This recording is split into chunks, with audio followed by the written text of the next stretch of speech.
Hey guys, how's it going? I'm Matt, this is my beard, and welcome to Space Marine 2. So, for some context, I have played this game a little bit already. However, I'm going to start a brand new game. I'm only going to do it on normal difficulty. I'm not a hardcore gamer by any stretch of the imagination. I play games for fun. So we're just going to jump into the game itself and just see what happens, really. I'm going to be looking at this through two different lenses. One from like a modelling and a hobby related standpoint, so looking at the scenery, looking at the setting, looking at that sort of thing, and see if I can draw inspiration from some of that. But then second to that point, I will also be looking at in the eyes of somebody who enjoys games, see how fluid it is, see how fun it is. But ultimately, it's just to go play and have a bit of fun, like playing the game itself. So let's jump into it. I don't really know that much about the Space Marine franchise, i.e. the game side of things, other than the first one came out a little while ago. It was quite well received, the storyline was quite interesting, and it was, for all intents and purposes, quite a decent game. I got the Ultimate Edition, I think it is, so that was like around about £95 from the Xbox store. So I've been playing it since a few days prior to the actual release, and I've really been enjoying it, to be honest with you. I've got quite far through the campaign, however, now that I've got everything sorted out from a recording standpoint, yeah, it's I thought I would just start the whole thing again and give you guys my impressions of it and give you guys just my view on it, really.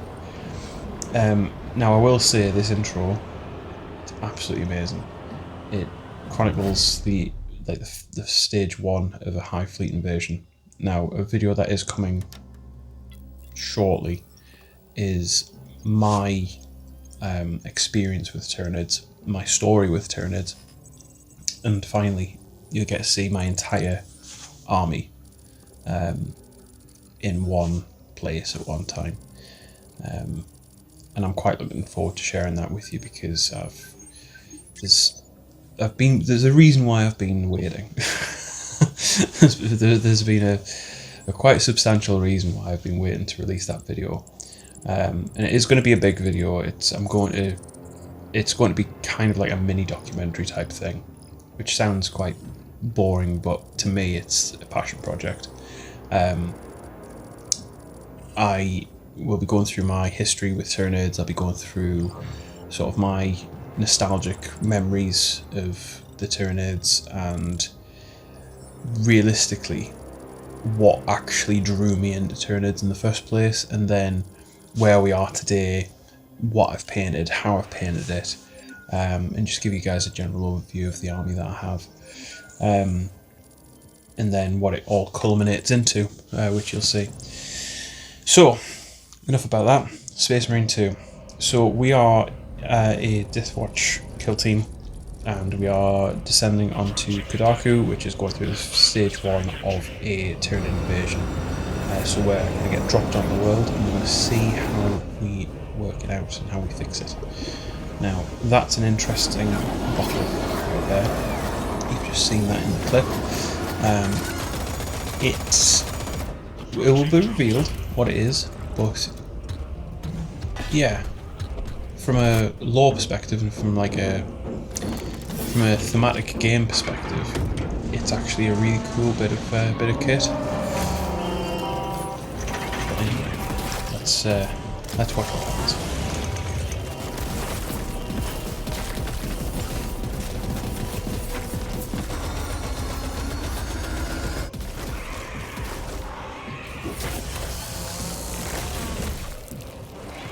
Cinematics for this is absolutely, I absolutely love it. It's really, really cool. I think they've not identified, but I think they've kind of portrayed gargoyles and what you'll soon see, like the true scale of an invasion. I think they portrayed that really, really well. When you read through the codexes and when you read through the bits of lore and all that sort of thing, the bump, it is really cool to see what the Tyranids do when they descend upon a world and when they want to consume all of the biomatter. So it is quite an interesting one.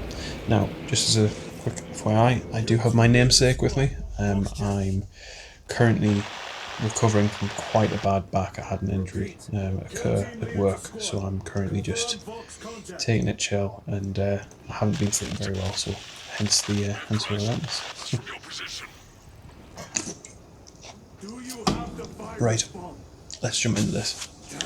Now, obviously this is not my first time playing this game. I have played for the last week whilst I was waiting for things to occur, but I'm quite a bad gamer. Okay, I'm not even going to sugarcoat this. I'm quite just a casual gamer. I don't sit there and play games all day every day. I'm much more interested in my hobby, and I'm much more interested in painting models. But I used to play a lot of games. I used to play Minecraft back in the day quite a lot.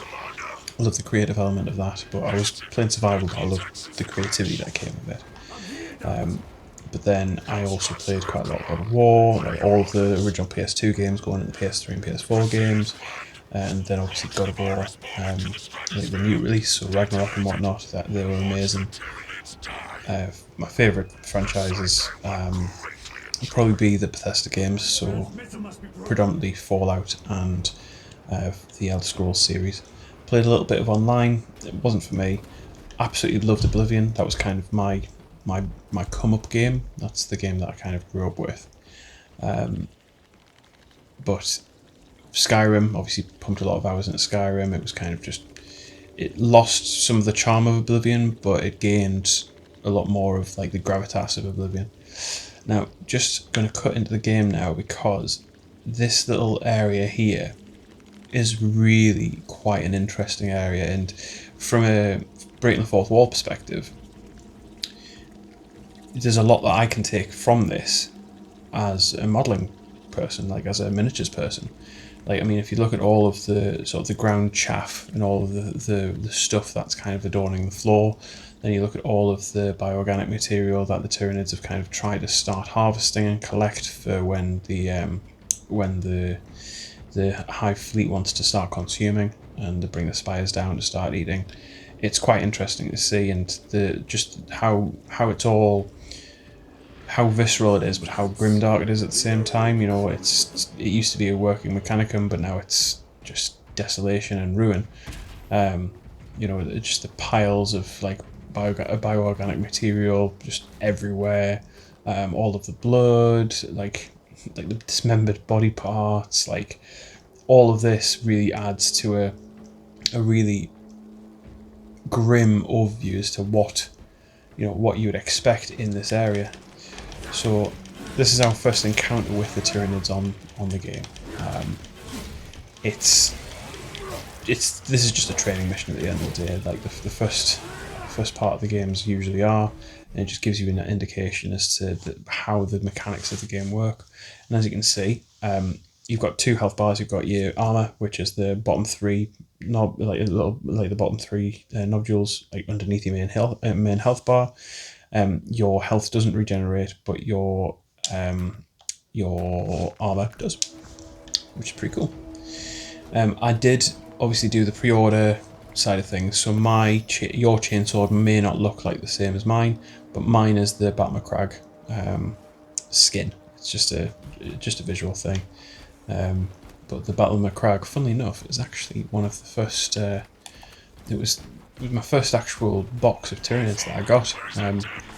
So you got the Ultramarines, you got some scenery, and then you got some Tyranids as well.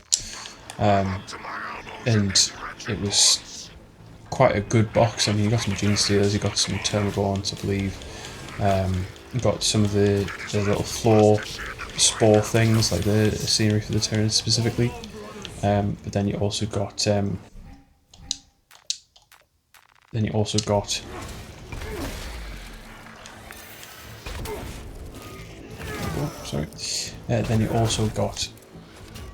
the downed, I think it was a Valkyrie, if I remember rightly. It might not have been a Valkyrie actually, but you got a downed gunship of some description, and that was That was pretty interesting. So, let's just make our way through this swamp and get rid of some of this Xenos scum. I feel so wrong saying that because I do actually love the Tyranids. So just on the Tyranids in this game, they are from High Fleet Leviathan. So that's the third, I believe it's the third Tyrannic invasion fleet. Because it went Behemoth, then it went Kraken, then it went Leviathan. So there we go. And here's our first warrior. So let's see how he gets on. As I say, I'm only doing it in normal difficulty. If I fancy it, I might challenge myself to do the ultra hard difficulty at some point, but I'm going to be honest with you, I don't think that's going to happen for a while. I'm not, as I say, I'm not the most avid of gamers, shall we say. Now, to give you an idea as to how this is going to be chunked up, I'm going to be basically running it for between 45 minutes and an hour each part, and I'm going to just play it until it's finished. I don't know how many parts that's going to be. I don't know how long it'll take. And quite frankly, I don't care, because I really have enjoyed this game when I've been playing on it. The story's pretty decent, the visuals are astounding, and obviously from somebody who's looking at it from both the hobby side of things and also the gaming side of things, it's been really quite a tale. Now, I do love that there's quite a lot of the Catan Imperial Guard. I keep on calling them Catan, but I don't think they're called Catan. I think I know they're Imperial Guard. They changed the names of them because why? I don't know. But yeah, what I found, by the way, with this is it's very linear, and I think that would be one of my only criticisms of the game that I've noticed and found. Oh, 2 seconds is important. I will repay them tenfold. So this is our first gun of the game, which is a bolt pistol. I swear on it. But yes, so I've found that this game is quite linear, and to an extent it kind of has to be, because I feel if it was open world, you'd struggle to kind of get that consistency and continuity of the story, because the whole principle here is that you're on missions, you're enacting the will of the God Emperor, and you're working to an end. There's not really that much opportunity for you to go off and explore, so the linear element of it makes sense thematically within the game, but there's always going to be that part of me which wishes that there was some form of open world-esque idea. And I think, just to sort of put a bit more of a fine point on this, let's look at the game of Necromunda. So the actual board game, the actual miniature game Necromunda. The whole idea of Necromunda as a planet, and the idea of the underhives and the gangs and all that sort of thing, that thematically speaking would really lend itself well to this style of game if it was open world. So take Cyberpunk 2077 for example. You had the opportunity to interact with different gangs within the Cyberpunk universe, but then also it gave you that element of the open opportunity. It gave you the opportunity to sort of just explore the cities and explore the wasteland and that sort of thing. And I think that in a Necromunda setting would be absolutely amazing. Like, think of it in the sense of, like, your gang, or you're like a Juve who's looking to sort of align themselves with the gang or try and become part of the gang, just as like or whatever. And you're trying to work your way into that gang, or you want to start your own gang, and the game gives you the opportunity to try and do that. Like, there's just so many opportunities for a really successful game system there, whilst also being thematic to Necromunda and to Games Workshop and to all the things that we hold dear. But anyway, let's. I I think we'll crack on with this because it is a good game.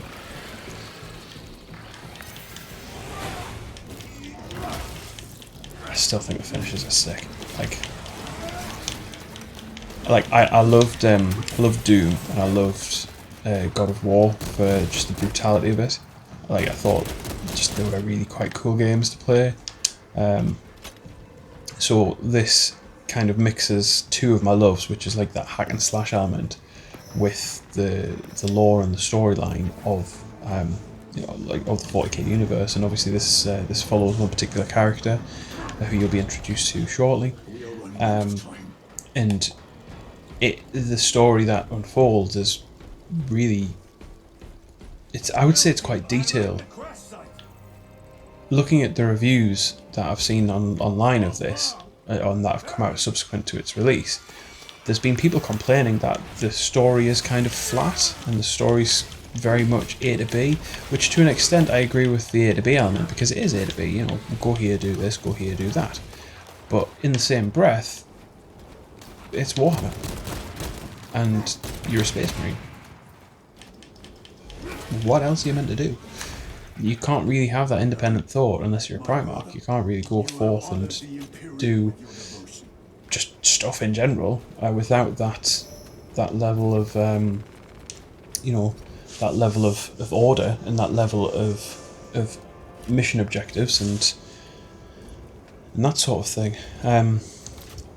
So yeah, it's, as I say, it is an interesting one to sort of talk about and discuss, but from my purely my perspective, I think they've done really well. They've really sort of brought into the forefront of people's minds the capabilities of what a game version of this game could be like. But they've also aided in Henry Cavill's efforts to try and bring Warhammer to a wider audience. You know, there's been games come out in the past for Warhammer, but unfortunately, just some of them just haven't hit the mark. You know, for example, the Necromunda series. So there has been a couple of Necromunda games that came out, and yes, they try to stay true to Necromunda as a game system, but they weren't open world. They weren't, they weren't as in depth or as detailed. And yes, granted, that's probably because of when they came out and the technology that was available to the developers at the time to develop such games. You know, there was nowhere near this kind of level of detail or ability. You know, Unreal Engine 5 is phenomenal, and it's a great system to work through. And that's my first death. Oh my goodness, right, okay. So that's the game we're going to play. As I say, I'm not a gamer, so bear in mind that I may die frequently. I don't mean to, I'm trying, I really am. But never mind. Anyway, let's punch this fauna so we're able to go forward. It is true 40k daftness, which you just have to punch a plant to get through a door.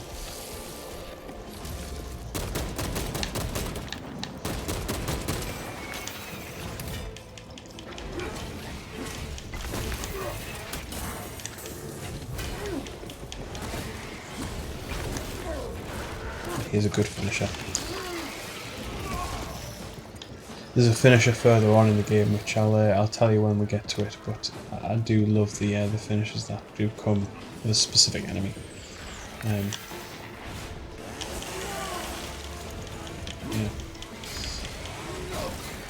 Get rid of the ground first, and then we'll get on with this dude with his lash whip. Missed that parry.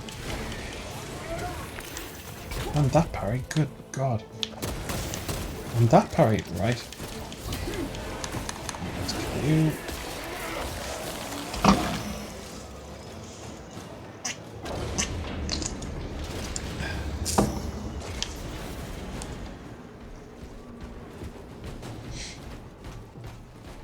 But yeah, look at just look at them all swooping in the sky, and then all of the gargoyles, the class.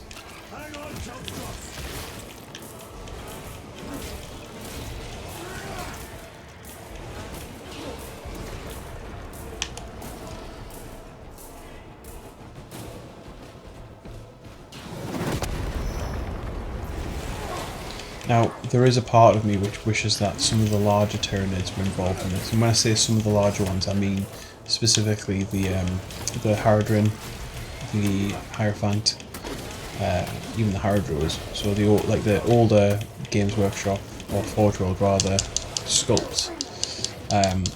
However, from the game that I played so far, they're not. Which is a shame. Very big shame, because I feel they missed a trick. They could have had some real fun with those. But again, I haven't played the game to completion. I haven't played any of the side stuff. Like there's like side operations that you can do. I haven't actually played any of those, so I could be missing those. But we'll play them in this. Play them in this. Goodness me.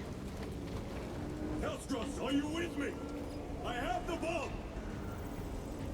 Now again, just look at all of like the ground stuff here, and like how it's all sort of wrecked and ruined, and people have tried to escape very quickly to get to safety, but then they've been met with rippers like these, and they've been met with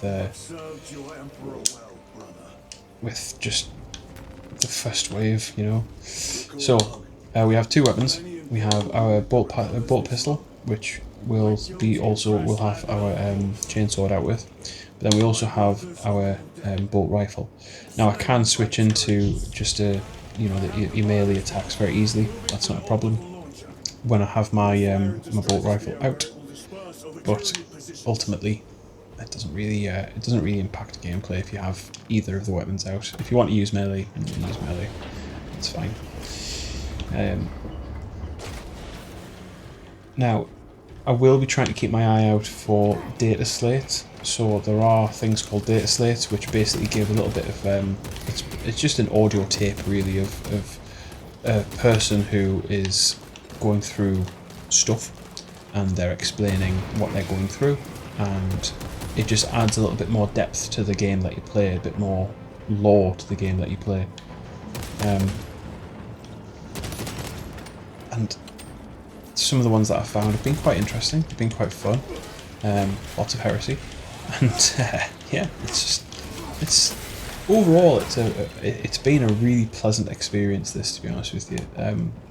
As I say, I will be referring to the game that I played like prior to this, prior to actually being able to record it, but for me, I just wanted to kind of give you guys my views on it, and give you guys like a real sort of just a true experience of what you see, like, and what you'll probably experience. Because again, I'm not a pro gamer. I'm not one of these who sits there and gets achievement hunt, like, who does achievement hunting, or I don't do any competitive gameplay or anything like that. It's just me, my Xbox, or my PlayStation, and we just sit and play, and that's that. And I enjoy it, I really do. So play for enjoyment, not for anything else. Now, one thing I will say is, in the game that I played prior to this, I found that ammo isn't necessarily scarce per se, but it's always good to have a full stockade, because you do go through just waves and waves and waves of enemy, and it just helps to have everything, or as much of everything as you possibly can. That was class when they come through the smoke like that. It's just like, it's really just, it reminds me of Resistance Fall of Man, like, or Resistance 3, like, perhaps.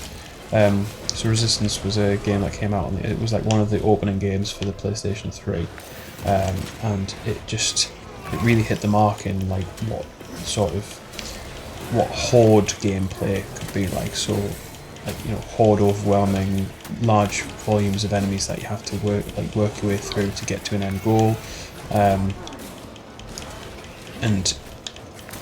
the actual theme of that game was quite interesting, to be honest with you. So it worked, if I remember correctly.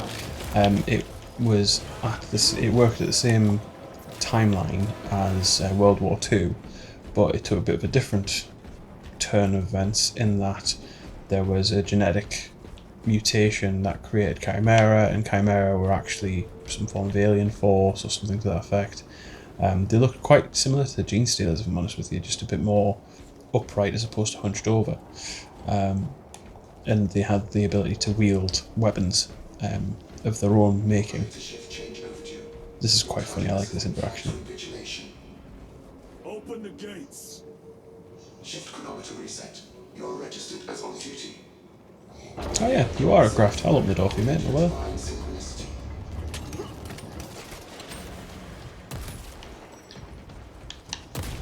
Well, the interactions with the machine spirits, I think, are quite funny.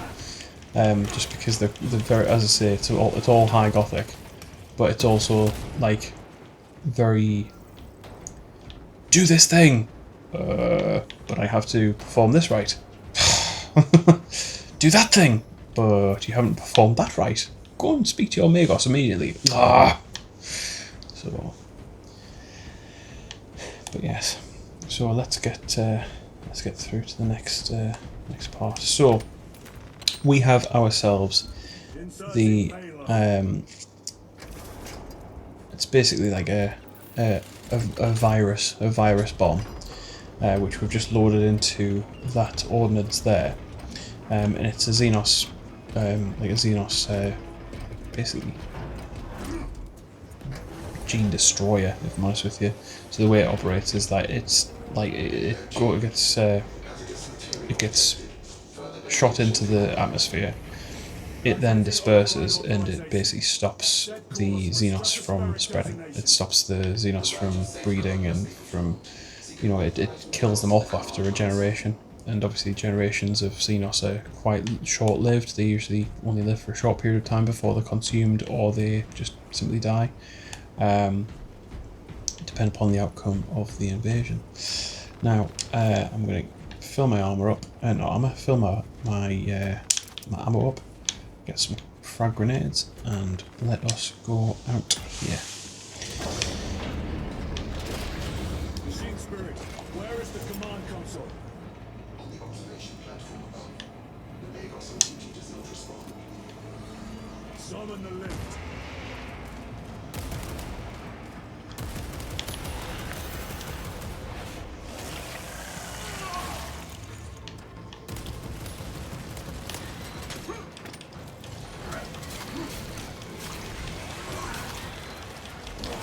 I also love this corridor as well, just because you can see quite far down it, but you can also sort of imagine how it would play out in an actual game as well, like in a practical game. You're trying to seize an objective on the other side of the rampart, and there's small areas in which you can sort of conceal your guys, but the reality is it's just a long corridor. If you're playing Necromunda, there's opportunities to fall. You don't fall in the abyss. Like, if it was 40k, you can't really get any tanks or anything down there. Like, and this is the thing that I was saying earlier on. Like, I'm looking at this and trying to gain inspiration for game boards or for dioramas or like things that I can bring into the game systems that I enjoy modelling. And then also that my friends and I enjoy to play.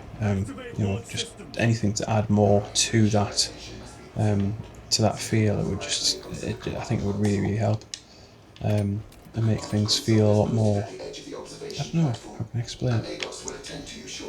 Feel a lot more engaging, maybe, or enthralling. Like you're a lot more involved in the game, like a lot more sort of immersed. That's the word I was looking for. Anyway, so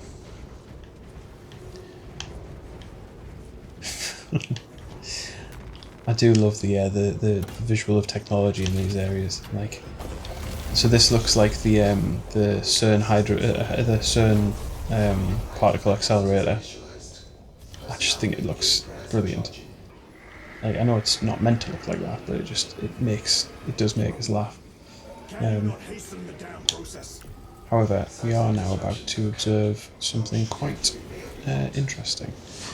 Now, I died a couple of times the first time I did this one, just purely on the basis that I got overrun.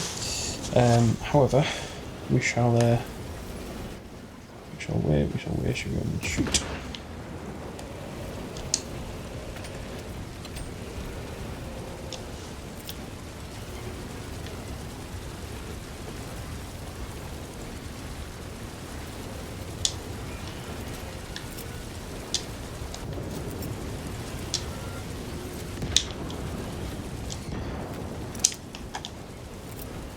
anything to stop the great masses from descending. However, they do come up on the rampart because they get dropped on the rampart. So there's some up already. I'm going to get hit by some.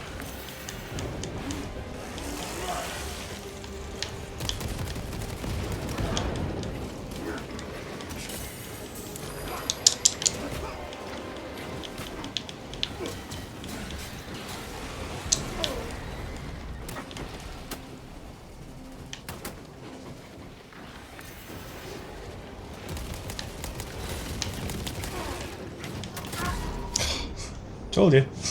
Yeah, mate. It is an interesting game to play.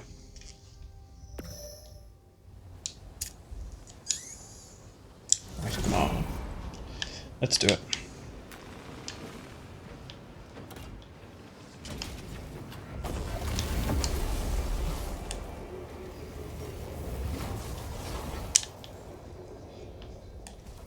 I wonder if I were to throw some grenades down this way,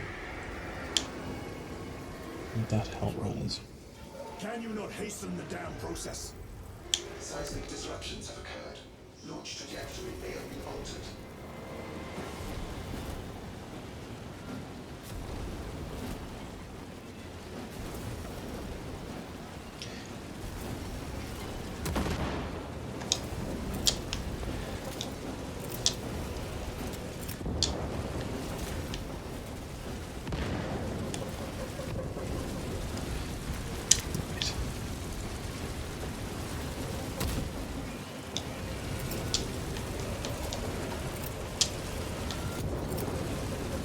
Let's see how well I do this time. Because I found like the further into the game that I was getting, the more like the more attuned I was to its sort of nuance, so how it was actually like playing out. So it is like it does get relatively easy the more you play it. And obviously if you're a much more skilled gamer than I am, I'm sure you'll find this is just a piece of cake.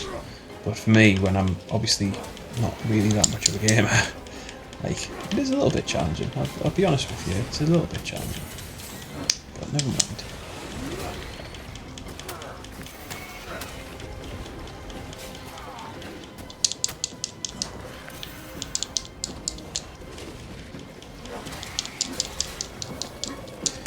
Now, I need my armor to replenish, please, because I'm currently dying. Come on. Come on. Oh dear. I was trying to run away there, but it didn't work. Damn and blast. Right. We're going to take a pause, and then we're going to jump straight back into it. This is purely for the state of recording, so be back in a second. Right. Sorry about that. I'm going to be doing that intermittently, just to ensure that I'm not going over on the recording side of things. So the way that I've managed to sort my Xbox out to be able to record these videos is I've gotten a thumb drive. I was going to try and get a cable on a thumb drive and do it, but I found one that had a USB-C and USB-A all in one. So I just want to make sure that I wasn't going over the time. But I do now have a stopwatch down here, so when I get to certain chapter ends, that'll basically be a part, and we'll take it from there. So I've died a couple of times. Let's see if I can. Let's see if I can do this. Dear me. The first time I played this, it didn't take me too long to sort of get through it all, but it was interesting to say the least. Let's just put it like that.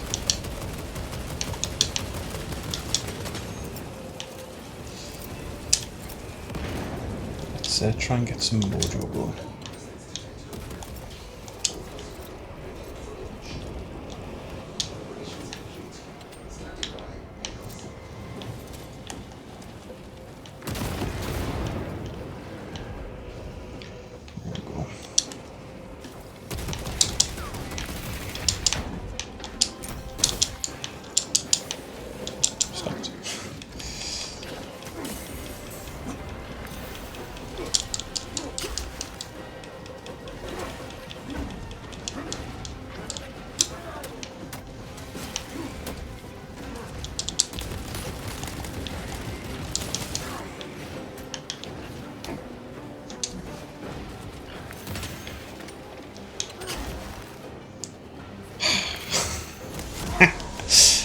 And we go again.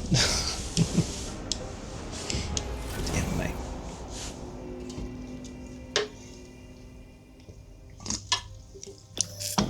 Frankly, this is quite embarrassing how many times I died, because I think we only died twice on my first playthrough of this. But we got a little bit better than we did last time. It's probably been a couple of days since I actually played it, because I've been busy with work, and then I've actually done myself an injury. So I've had a bit of an accident at work, and I've really quite badly hurt my back. So I'm actually currently trying to recover from that, so I can get back on the grind, because I have things I want to buy and places I want to go and things I want to do. So there we go. But never mind. Anyway, let's start the fun.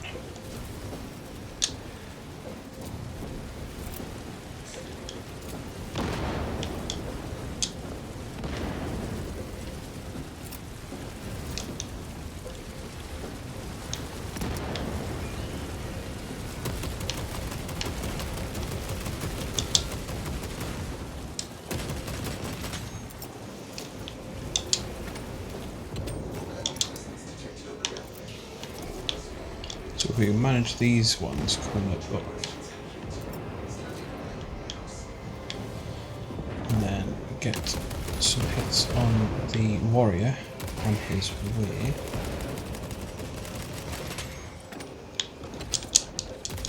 That should put us in a good place, in a good position to get the rest of them done. There we go. Warrior is down and warrior is dead. Now, one of the cool things about the Tyranids when you kill them off is that they do release like a synaptic charge or a synaptic wave, and it kind of incapacitates the local homogons to your vicinity, which works quite nicely. It works in my favour.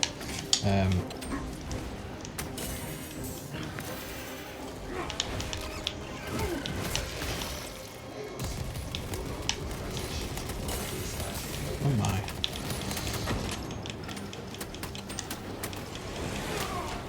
Right, there we go. We can launch now. So let's here we go.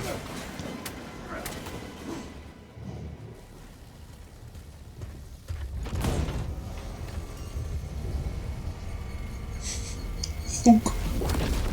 And off it goes. There we go. It is done.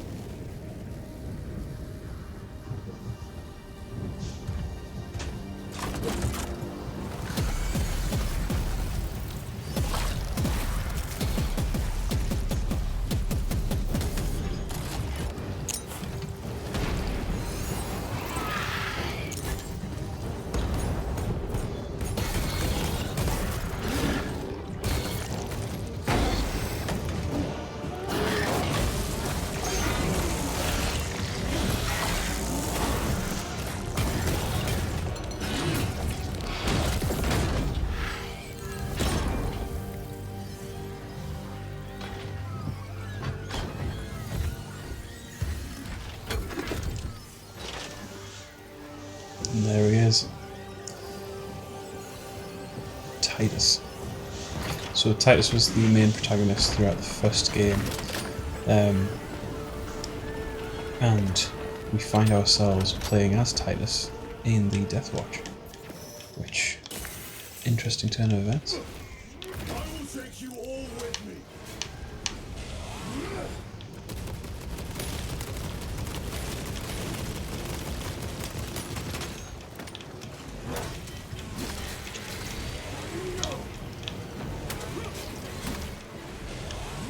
I will not rest until you lie dead at my feet. Chop you in half. Disperse at you. Immediate lash whip. Execute you. Now I found that certain parts are easier and certain parts are harder than other bits. Even if I am slain, I will leave not sure as to why. I think the game throttles the difficulty in certain areas just to kind of add. I'm not quite sure what it's trying to sort of achieve by doing that, but it's sort of like, so for example, that top area there, that was quite hard. Like, I think it was just because of the onslaught, but in actual fact, it wasn't too bad, like, all things considered. I mean, I'm doing alright here, and I'm against 2 warriors at the same time. There's one dead. Execute you, chop your leg off, chop you in half, change your game. There's another one that I can execute. Get you killed. You've got some pals just there. They all jump down from me. Oh no. Here we are. May that virus strip your flesh from your bones.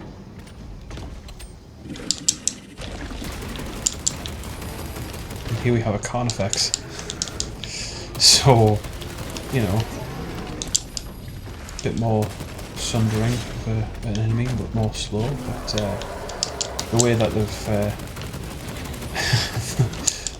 they've modelled these, it's absolutely brilliant.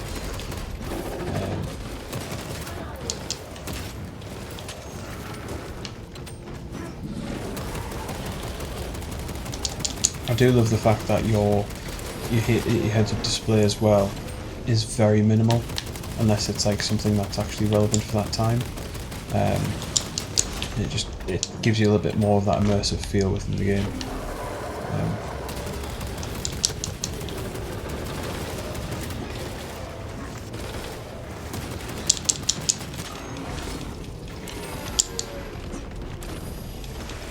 Let's get rid of these guys.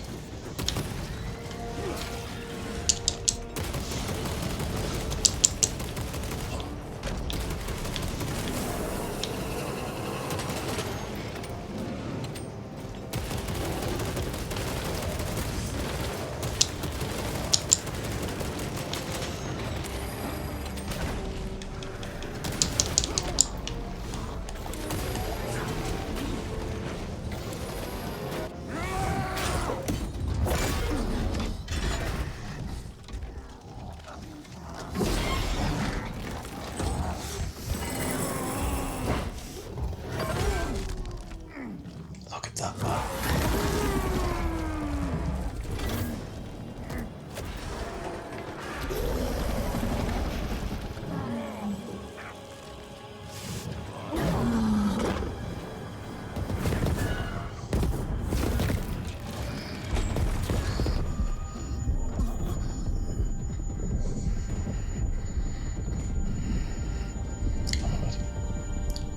I think that's where we're going to end this this episode. So this is part 1. I will be doing future parts of this. However, you will join us next time in the events that follow. So if you like the video, please drop a like. If you want to see more of this, please feel free to subscribe. And if not, I'm Matt. This is my beard. Have a good day.